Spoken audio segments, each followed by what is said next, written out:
लोगे, ये जान लो। खुद से मेहनत करने में इंसान बहुत थक जाता है। अभी मेरे साथ मेहनत करोगे, बहुत जल्दी चीज़ें सीख लोगे, जान लोगे। लेकिन अगर खुद से मेहनत करने पे आए कि भई मैं बाद में पढ़ लूँगा, तो फिर वो बड़ा मसला हो जाएगा आप लोगों के लिए। तो ऐसा करते हैं, आज का टॉपिक बहुत ही आसान, अच्छा टॉपिक है, आसान है। उस पे हम लोग बात करेंगे, पार्लियामेंट्री कमिटीज़ के बारे में हम लोग बात करने जा रहे हैं। पार्लियामेंट्री कमिटीज़ जो हैं, ये बहुत इंपॉर्टेंट भी हैं। यूपीएससी के अंदर बहुत पेट क्वेश्चन रहा है इसके, 2-3 कमिटी से ऊपर क्वेश्चन हमेशा आता रहता है। एक तो आपका पब्लिक अकाउंट कमेटी से क्वेश्चन आता है, आया है, बहुत बार आया हुआ है। एस्टिमेट कमेटी से आता है, पब्लिक अंडरटेकिंग से कभी-कभी आ जाता है, और उसके अलावा डिपार्टमेंटल स्टैंडिंग कमिटीज़ के मेंबर वगैरह से भी शायद क्वेश्चन पूछ लें। लेकिन ज़्यादा क्वेश्चन पब्लिक अकाउंट कमेटी से बहुत क्वेश्चन आए हुए हैं, और बस कुछ 2-4 ही कमिटीज़ हैं जिनसे क्वेश्चन आते हैं। तो मैं उसको अभी आपसे फटाफट करा दे रहा हूँ, ठीक है? देखिए, पार्लियामेंट्री कमिटीज़ का मीनिंग देखिए, द पार्लियामेंट्री कमिटीज़ में, इसमें देखो क्या है कि पार्लियामेंट के अंदर बहुत सारे फंक्शन होते हैं, बहुत सारे काम होते हैं, ठीक है? तो उनमें कुछ ना कुछ ऐसी कमिटीज़ होती हैं। देखो, अकेला कोई भी, मतलब चाहे मिनिस्ट्री हो, कोई भी हो, ठीक है? ठीक है? कोई भी मिनिस्ट्री हो, कुछ भी हो, कोई भी काम कराना है, तो उसमें एक इंडिविजुअल के बस की बात नहीं होती है। बहुत सारी काम हैं जो कि उसको मतलब कलेक्टिवली करना पड़ता है, तो वो कमिटीज़ करती हैं, ठीक है? कोई कानून बना रहे हैं तो उसको स्क्रूटनाइज करना है, या कोई भी मैटर इस तरह से है, तो मेंबर ऑफ पार्लियामेंट को असिस्टेंस करने के लिए, या उसको सुचारू रूप से जो है अच्छे से चलाने के लिए फंक्शंस को कैबिनेट कमिटीज़ या कमिटीज़ होती हैं, ठीक है ना? तो पार्लियामेंट्री कमिटीज़ का मतलब है कमिटी। इसमें कुछ बहुत इंपॉर्टेंट बातें हैं जो आपको जानना है, हाँ? ठीक है, तो पढ़ाऊंगा, बताइए। इट इज अपॉइंट बेटा बेटा बेटा बेटा इट इज अपॉइंटेड और इलेक्टेड बाय द हाउस और नॉमिनेटेड बाय द स्पीकर। ये यहाँ पे देखें, कुछ पॉइंट्स जो इन्होंने दे रखे हैं, उसको नोट कर लिएगा, मैं जो जो बताऊंगा उसको। Parliamentary committees means a committee that is, एक कमिटी, पार्लियामेंट्री कमिटी किसको कहेंगे? उस कमिटी को कहेंगे that is appointed or elected by the house or nominated by speaker। यानी अपॉइंट या इलेक्टेड हो बाय हाउस, यानी हाउस मतलब लोकसभा या राज्यसभा, एंड या नॉमिनेटेड बाय क्या नाम है, स्पीकर हो, ठीक है? या राज्यसभा की केस में चेयरमैन हो, ठीक है? तो ये मतलब चाहे इलेक्टेड भी हो सकती है और नॉमिनेटेड भी हो सकती है, यानी दोनों तरह से कमेटी हो सकती है। ये बात यहाँ से जाहिर होती है। दूसरा, ये हमेशा डायरेक्शन में स्पीकर और चेयरमैन के डायरेक्शन पे काम करता है।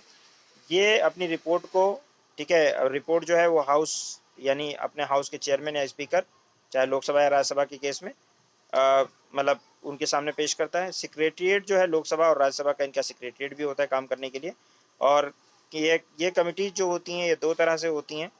एक होता है आपकी स्टैंडिंग कमेटी, और दूसरी होती है आपकी, देखिए स्टैंडिंग कमेटी जो होती हैं वो ज़्यादा, मतलब स्टैंडिंग कमिटीज़ में भी 6 कैटेगरीज में डिवाइड किया गया है। एक होती है एडहॉक कमेटी और एक होती है स्टैंडिंग कमेटी। तो अभी हम लोग एडहॉक, अभी जो हम बात करने जा रहे हैं, वो हम बात करने जा रहे हैं स्टैंडिंग। एडहॉक कमेटी की हम बात नहीं करेंगे ज़्यादा।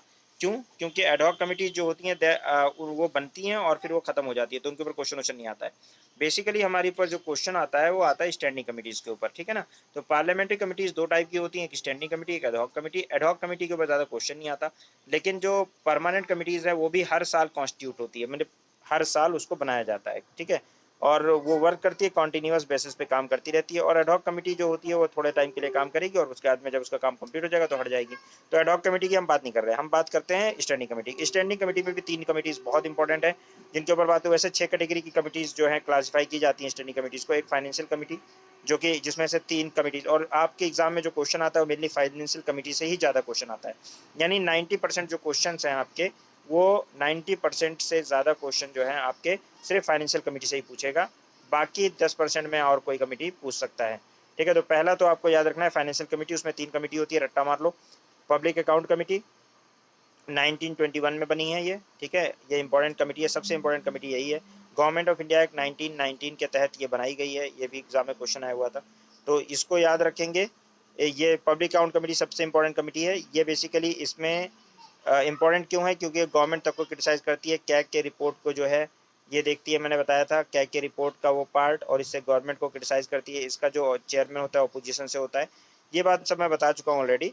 तो ये जो पब्लिक अकाउंट कमेटी है बहुत इंपॉर्टेंट कमेटी, बहुत इंपॉर्टेंट पार्लियामेंट्री कमेटी है। दूसरी कमेटी होती है एस्टीमेट कमेटी। एस्टीमेट कमेटी जो होती है बेसिकली बजट वगैरह के एस्टीमेट को देखती है, उसको स्क्रूटनाइज करती है। और पब्लिक अंडरटेकिंग कमेटी होती है, कमेटी ऑन पब्लिक अंडरटेकिंग। ये जो होती है बेसिकली कैग की रिपोर्ट का पब्लिक अंडरटेकिंग वाला पार्ट, यानी पब्लिक जो गवर्नमेंट की कंपनी है वो वाला पार्ट गवर्नमेंट की कंपनीज को स्क्रूटनाइज करने का काम करती है। तो ये 3 फाइनेंशियल कमिटीज होती हैं। फिर 24 आपकी डिपार्टमेंटल स्टैंडिंग कमिटीज हैं। कितनी? 24 डिपार्टमेंटल स्टैंडिंग कमिटीज। ये यूनिफॉर्म है, 31 इसमें मेंबर होते हैं। और ये जो है 8 राज्यसभा के अंदर में है और 16 लोकसभा के अंडर में है। ठीक है, ये बहुत इंपॉर्टेंट कमिटीज़ हैं। अभी मैं इस पे बात करूंगा। स्टैंडिंग कमिटीज़ 24 स्टैंडिंग कमिटीज़, और उसमें जो कमिटी स्टेज दिया जाता है बजट में, जब बिल पास होता है या बजट पास होता है उसमें कमिटी स्टेज आता है, तो उस कमिटी स्टेज में यही कमिटीज़ काम करती हैं। उसके अलावा कमिटी टू इंक्वायरी में committee on the petition, committee of privilege and ethics committee, ऐसे है। इनसे क्वेश्चन नहीं आता है, बट फिर भी थोड़ा सा देख लीजिए। उसके अलावा committee to scrutinize and control, ये भी स्क्रूटनाइज एंड कंट्रोल के ऊपर, इसके ऊपर क्वेश्चन नहीं आता है, मेन उसी के ऊपर क्वेश्चन आता है। और committee day to day business के लिए कमिटीज़ हैं। हाउस कीपिंग कमिटीज़ हैं। हाउस कीपिंग मतलब बाकी हल्के फुल्के जो काम होते हैं। एडॉक कमिटीज़ होती हैं जो फॉर टाइम बिंग बनाई जाती हैं, उसके बाद ख़त्म कर दी जाती है। तो ये बेसिकली सारी कमिटीज़ हैं। लेकिन जो इम्पोर्टेंट बात है वो ये है कि आपको जानना है 3 कमिटीज़ के बारे में बहुत अच्छे से। 3 कमिटीज़ कौन कौन सी? Public account committee, estimate committee and public undertaking committee. तीसरा और चौथा एक और जानना है, वो है 24 जो है आपकी standing committee, departmental standing committee. जो उसमें बस आपको कुछ जनरल बातें जाननी है, सारा रटना नहीं है। पब्लिक अकाउंट कमेटी को एक एक पॉइंट को डिटेल में पढ़ना है। ये सबसे इंपॉर्टेंट फाइनेंशियल कमेटी में सबसे इंपॉर्टेंट ये है, और इसके ऊपर क्वेश्चन आता है। द कमेटी ये सेटअप की गई 1921 में, किसके तहत? गवर्नमेंट ऑफ इंडिया एक्ट 1919 के तहत। इसमें जब बनाया गया था तो इसके अंदर जो है ये 1919 के अंदर बनाया गया था। उसके बाद में जब भी इसमें बढ़ाया गया, एट प्रेजेंट इसके अंदर 22 मेंबर हैं, 15 लोकसभा से मेंबर है और 7 राज्यसभा से मेंबर होते हैं इसके अंदर। ठीक है, और ये जो कमेटी है ये मतलब इसमें से हर साल जो पार्लियामेंट के बंदे होते हैं, यानी जो पार्लियामेंट के मेंबर्स होते हैं, उन्हीं में से कुछ चुना जाता है प्रिंसिपल ऑफ प्रोपोर्शनल रिप्रेजेंटेशन के बेसिस पर, सिंगल बाइस means of single transferable voting. ये सब मैं बता चुका हूँ, सोच के देखिए। पहले बात कर चुके हैं सिंगल ट्रांसफरेबल वोटिंग वाली, प्रेसिडेंट वाले इलेक्शन में पढ़ाते टाइम मैंने सब आपको बताया। ऑल पार्टी गेट, सारी पार्टी रिप्रेजेंटेशन मिल जाए, इसलिए इसमें प्रोपोर्शनल रिप्रेजेंटेशन के बेसिस पर, यानी पार्टीज को रिप्रेजेंटेशन मिले हर पार्टी को, इसलिए ये किया जाता है। और इसमें मिनिस्टर कोई मेंबर नहीं हो सकता, इस बात को याद रखिएगा। इसको बहुत रट्टा मार लीजिएगा कि minister cannot be elected as a member of the committee. ये बात आप अंडरलाइन कर लीजिए, समझ लीजिए, मिनिस्टर मेंबर नहीं हो सकता। और यहाँ पे पहले चेयरमैन जो ऑफ द कमिटी जो होता है वो अपॉइंटेड किया जाता है बाय द स्पीकर। अंटिल 1966-67 यह होता था कि जो कमेटी होती थी वो रूलिंग पार्टी का मेंबर ही इसमें चेयरमैन होता था। 1967 डेट नोट करिएगा, पीसीएस के लिए इंपॉर्टेंट है। 1967 से, ठीक है, 1967 से ये जो है कन्वेंशन पास किया गया कि चेयरमैन जो होगा वो अपोजिशन से होगा। ठीक है, चेयरमैन कहाँ से होगा? अपोजिशन से होगा। ठीक है, ये बात उन्होंने एकदम क्लियर कर दी। उसके अलावा इसका फंक्शन क्या है? 1 साल के लिए चुना जाएगा, 21 मेंबर होंगे। ठीक है, उसके अंदर वो जो 22 मेंबर होंगे, जिसमें से 15 लोकसभा और 7 राज्यसभा से होंगे। और इसमें जो चेयरमैन होगा वो अपोजिशन से होगा। और कैग जो है उसकी रिपोर्ट को ऑडिट, उसकी रिपोर्ट जो ऑडिट रिपोर्ट होती है कैग की, controller and auditor general of India, जो सारी अकाउंटिंग रखता है इंडिया की, उसके सिर्फ पब्लिक अंडरटेकिंग वाला पार्ट छोड़कर बाकी सारे पार्ट को स्क्रूटाइज करना, उस पर क्रिटिसाइज करना गवर्नमेंट को, वो सारे काम इसके किए हैं कि कहीं उनका वेस्ट तो नहीं किया गया है, कहीं पब्लिक एक्सपेंडिचर, पब्लिक का पैसा ख़राब तो नहीं किया गया है, कहीं करप्शन तो नहीं किया गया है, कहीं एक्स्ट्रा वेकेशन तो नहीं किया गया है, कहीं इनसफिशियंसी तो नहीं है, कहीं मतलब कोई इस तरह से गलत एक्सपेंसेस तो नहीं किए गए। वो सारी चीज़ें ये चेक करते हैं।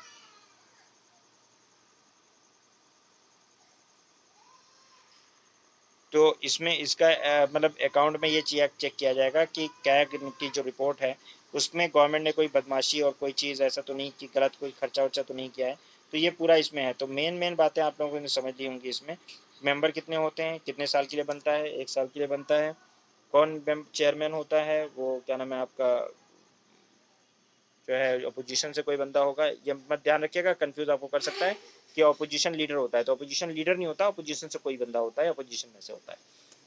ठीक है, तो और ये कैग की रिपोर्ट को से गवर्नमेंट को क्रिटिसाइज करने का काम करता है। बट इनका भी काम पोस्टमार्टम वाला है, ये कोई मतलब पहले पॉलिसी मेकिंग वगैरह में काम नहीं करते। जब गवर्नमेंट कोई काम कर चुकी होती है तो उसको क्रिटिसाइज करने का काम करता है। एस्टीमेट कमेटी भी बनाई गई है 1921 में ही, 1921 में ये भी बनाई गई है। ठीक है, फर्स्ट एस्टीमेट कमेटी जो है 1921 में बनाई गई थी। First estimate committee of the post independence, अच्छा इंडिपेंडेंस के बाद 1950 में बनाई गई। जॉन मेथई ने इसका रिकमेंडेशन दिया था, उस समय के फाइनेंस मेंबर थे। इसमें 25 मेंबर रखा गया था, 1956 तक इसमें 25 मेंबर रखे गए, लेकिन फिर इसमें बढ़ा के 30 मेंबर कर दिए गए। और ये 2014 में 2014 के अंदर एक क्वेश्चन पूछा हुआ है इसके ऊपर कि सबसे बड़ी कमेटी कौन सी, which of the following committee is the biggest committee, ऐसा क्वेश्चन पूछा हुआ है। तो उसमें आंसर ये था कि मतलब बिगेस्ट या लार्जेस्ट कमेटी पूछी गई थी, तो लार्जेस्ट कमेटी बाई मेंबर ही की बात थी उसमें। तो उसमें जो कमिटीज़ दे रखी थी, पब्लिक कंडक्ट रैंकिंग कमेटी और public account committee, estimate committee, तो उसमें सबसे बड़ी बॉडी, उनमें से सबसे बड़ी जो बॉडी थी, यानी सबसे ज़्यादा मेंबर जो थे वो 30 मेंबर, वो किस में थे, पब्लिक इसी में थे, किसमें, एस्टिमेट कमेटी में। तो ये आंसर था। ये 2014 में आई थिंक क्वेश्चन आया हुआ है। आप लोग पेपर जरा 2014 का खोल के देखिए एक बार, क्या आया हुआ है। ये 2014 का पेपर है आप लोगों के पास? होगा ही है भाई, एक बार देखिएगा 2014 का पेपर आप लोगों के पास है ना पेपर। 2014 मुझे जहाँ तक याद आ रहा है कि 2014 में ही पूछा हुआ है ये, अगर if I am not wrong.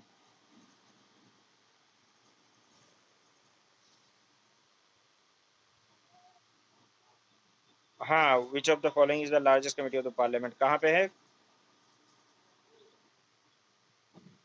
2014 में ही है ना। अरे माशा, मैं खुद को माशाल्लाह कह लूँ, नज़र न लग जाए यार, मतलब देखो याद रह जाता है। अच्छा शुक्रिया, जज़ाकल्लाह। तो ये है कि 2014 के अंदर आप लोग देख लें 2014 का पेपर, और उसमें देखें आप कि क्या क्वेश्चन पूछा हुआ है।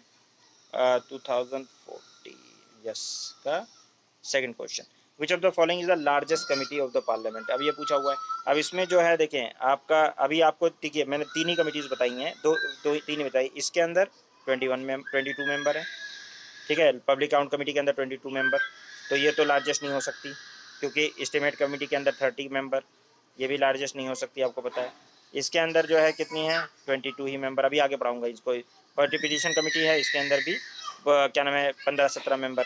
तो ये आप कह सकते हैं कि जो सबसे बड़ी कमेटी अगर कोई है तो वो एस्टिमेट कमेटी ही है, लार्जेस्ट कमेटी। क्योंकि लार्जेस्ट का मतलब क्या है भाई, मतलब पावरफुल तो बोला नहीं है, कुछ और नहीं बोला है, लार्जेस्ट पूछा है, यानी मेंबर जिसमें ज़्यादा हूँ वही लार्जेस्ट हो गई। तो वो एस्टिमेट कमेटी थी। ये 2014 के अंदर इन्होंने अल्हम्दुलिल्लाह क्वेश्चन पूछा था, और हाँ मुझे पता नहीं कैसे याद भी रह गया, माशाल्लाह दिमाग भी अच्छा रहे। तो अब यहाँ पे आपका ये आ गया कि भाई हम लोग, ये हमने बात कर ली। पेज नंबर कहाँ थे हम लोग? ओके,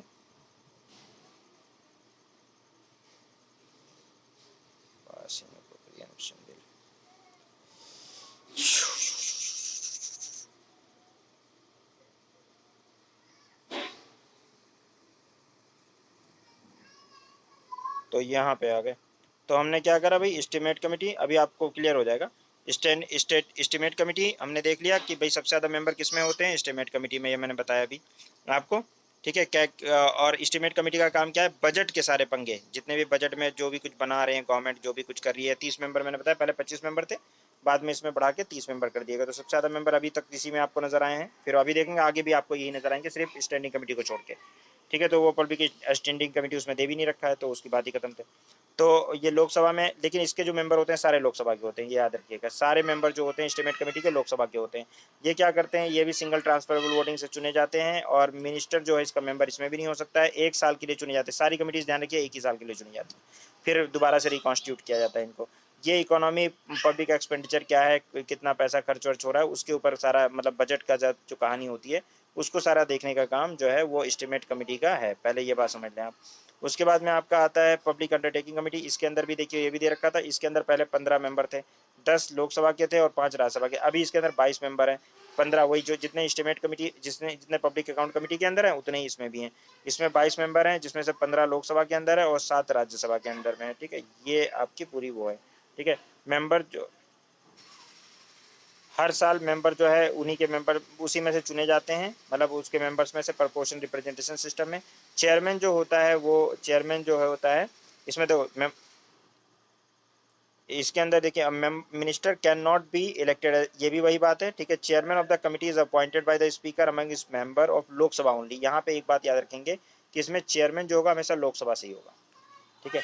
इसमें लोकसभा का ही बंदा चेयरमैन हो सकता है, ठीक है। तो पब्लिक अकाउंट कमेटी ये एग्जामिन करती है रिपोर्ट्स वगैरह को पब्लिक अंडरटेकिंग के ऊपर, यानी गवर्नमेंट पीएसयूज वगैरह जो होती हैं उनके ऊपर जो रिपोर्ट होती है गवर्नमेंट की, कैग की रिपोर्ट का वो पार्ट जो पीएसयू से रिलेटेड होता है वो ये देखती है। उसके अलावा डिपार्टमेंटल स्टैंडिंग कमेटी है, इसमें 24 डिपार्टमेंटल स्टैंडिंग कमेटी इस वक्त हम लोगों के पास होते हैं, जो कि जिसमें से मैंने बताया था 8 जो है लोकसभा के 8 राज्यसभा के अंदर में, और जो है आपके 16 लोकसभा के अंडर में है, और 31 मेंबर इसके अंदर होते हैं, 31 मेंबर, जिसमें से 21 लोकसभा के होते हैं और 10 राज्यसभा के होते हैं। ठीक है, अब ये मेंबर कहीं के भी हों, लेकिन इसमें से जो 16 कमिटीज होती हैं यानी 24 जो स्टैंडिंग कमिटीज है, इसमें से 8 जो है राज्यसभा के अंडर में काम करती हैं, राज्यसभा उसको मॉनिटर करता है, और 16 जो है वो लोकसभा के अंडर में काम करती हैं, जिनको लोकसभा मॉनिटर करता है। ये 24 स्टैंडिंग कमिटीज़ हैं, ठीक है, इसको याद रखेंगे आप लोग। और इसमें जो है आप यहाँ देखें, ये वाली जो कमिटीज़ हैं अंडर राज्यसभा हैं, ठीक है। ये वाली सब कमिटीज़ किससे हैं? अंडर राज्यसभा।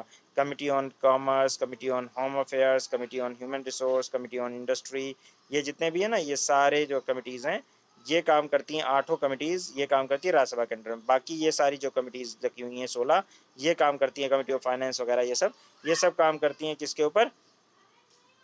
राज्यसभा के लोकसभा के कहने पर काम करती हैं, ठीक है। तो ये बात आप समझ लें, ठीक है, जो इंपॉर्टेंट बातें हैं। बाकी फिर मैं आपको ये समझ में आ गया होगा। और ये भी 1 साल के लिए टेन्योर पे काम करते हैं, मतलब ये स्टैंडिंग कमिटीज़ हैं, लेकिन इनका भी कहानी वही है, मिनिस्टर मेंबर नहीं होगा, वो सारी कहानी वही सेम है। अब ये देखो, ये वाला क्वेश्चन पूछा था कमिटी ऑन पिटीशन के ऊपर, तो कमिटी ऑन पिटीशन के अंदर 15 मेंबर होते हैं। कितने मेंबर होते हैं? 15 मेंबर, ठीक है, ओके। द लोकसभा कमेटी, लोग इसमें 2 कमिटीज़ होती हैं पिटीशन के ऊपर, एक लोकसभा की कमेटी होती है जिसमें 15 मेंबर होते हैं, राज्यसभा जो होती हैं उसके अंदर जो है 10 मेंबर होते हैं। तो ये 10 और 15 मेंबर इसके अंदर होते हैं। तो ये भी मतलब आपको समझिए 10-15 भी अगर दोनों मिला लोगे तो भी 25 ही मेंबर हुए। तो कुल मिलाकर सबसे ज़्यादा मेंबर किस में थे? एस्टीमेट कमेटी में, उस वाले क्वेश्चन में है कि नहीं? 30 मेंबर थे उसमें, याद है? तो पिटीशन वाला पूछ लिया। इसी तरह कमिटी ऑन प्रिविलेजेस, प्रिविलेजेस के अंदर लोकसभा वाली कमेटी में 15 मेंबर होते हैं, ठीक है, ओके ओके। और क्या नाम है, और जो राज्यसभा वाले होते हैं वो 10 मेंबर होते हैं, ठीक है। यहाँ पे दिख रहा होगा आप लोगों को, 15 जो है वो कहाँ के हैं कमिटी? लोकसभा के, और 10 राज्यसभा वाले, ठीक है। तो ये प्रिविलेज के लिए कमिटी है। उसके अलावा एथिक्स कमिटी होती है, और ऐसे बहुत सारी कमिटीज़ हैं, इनका क्वेश्चन नहीं आता इनके ऊपर, ठीक है। तो नीड नॉट टू वरी, ठीक है। बस इसको उतना जितना मैंने बता दिया उतना आप पढ़ लोगे, that is more than sufficient, ठीक है। और इससे क्वेश्चन बस ये नहीं चाहता। हाँ, बिजनेस एडवाइजरी कमेटी का एक बात इससे क्वेश्चन पूछ लेता है। बिजनेस एडवाइजरी जो कमेटी है, ठीक है, इसका जो चेयरमैन होता है, ठीक है ना, स्पीकर खुद होता है। लोकसभा की जो कमेटी है और इसमें 15 मेंबर होते हैं, इसमें से स्पीकर होता है एज अ चेयरमैन। एक स्पीकर जो होता है वो खुद चेयरमैन होता है। और राज्यसभा की जो कमेटी होती है इसके अंदर 11 मेंबर होते हैं, ठीक है, इंक्लूडिंग चेयरमैन। इसमें चेयरमैन जो होता है उसका एक्स ऑफिशियो मेंबर, जो एक्स ऑफिशियो चेयरमैन है राज्यसभा का, यानी वाइस प्रेसिडेंट, वो जो है ये chairman as it's ex officio chairman, यानी राज्यसभा का जो चेयरमैन होता है वो इसका एक्स ऑफिशियो चेयरमैन होता है। ये बिजनेस एडवाइजरी कमेटी के बारे में ये बात आप याद रखेंगे। ये एक इम्पॉर्टेंट कमेटी है, इसके ऊपर भी क्वेश्चन एक बार आया हुआ है, आई थिंक पीसीएस में, ठीक है। उसके अलावा जो है committee of public member bill on resolution, ये सब इसमें भी 15 मेंबर हैं। तो इसमें डिप्टी स्पीकर जो होता है, डिप्टी स्पीकर जो होता है वो इसका चेयरमैन होता है। तो पब्लिक जो ये जो स्पेशल कुछ फीचर्स हैं उनको याद रखना है कि प्राइवेट मेंबर जो होता है, प्राइवेट मेंबर बिल जो होता है या एंड रेजोल्यूशन, वो कमेटी जो है उसका चेयरमैन होता है डिप्टी स्पीकर ऑफ राज्यसभा, तो डिप्टी स्पीकर ऑफ लोकसभा, ठीक है। राज्यसभा में ऐसी कोई कमेटी होती नहीं है, मतलब प्राइवेट मेंबर बिल की कोई कमेटी राज्यसभा में नहीं है, ठीक है। तो उसमें कोई मतलब ही नहीं है। रूल कमेटी, हाँ रूल कमेटी भी इंपॉर्टेंट है। अच्छा, रूल कमेटी का बताओ, जब कॉन्स्टिट्यूशन की रूल कमेटी थी उसका चेयरमैन कौन था, याद है? याद है? हैं? हाँ, तो यहाँ पे भी ध्यान रखिएगा कि लोकसभा के अंदर इसके अंदर जो है 15 मेंबर होते हैं इसमें, ठीक है। और इसमें स्पीकर जो होता है एक्स ऑफिशियो चेयरमैन होता है, ये भी याद रखिएगा, ठीक है। राज्यसभा में इसमें 16 मेंबर होते हैं और चेयरमैन इसका वो होता है, ठीक है। तो ये रूल कमेटी। लेकिन ये दोनों चैप्टर जो है parliamentary forum in parliamentary group जो है, ये भी मैं चाहता तो 1 मिनट में एक मतलब अभी खत्म कर देता, क्योंकि बहुत छोटे चैप्टर है। बट मैं थोड़ा जल्दबाजी नहीं करना चाह रहा हूँ, आपके ऊपर बर्डन नहीं चाह रहा हूँ। अब कमेटी इसके ऊपर क्वेश्चन आता है, फॉरम और इसके ऊपर ग्रुप ग्रुप के ऊपर क्वेश्चन नहीं आता है। तो आप पार्लियामेंट्री पार्लियामेंट्री कमिटीज़ को बहुत अच्छे से देखिए और इसको डिफरेंशिएट करिएगा।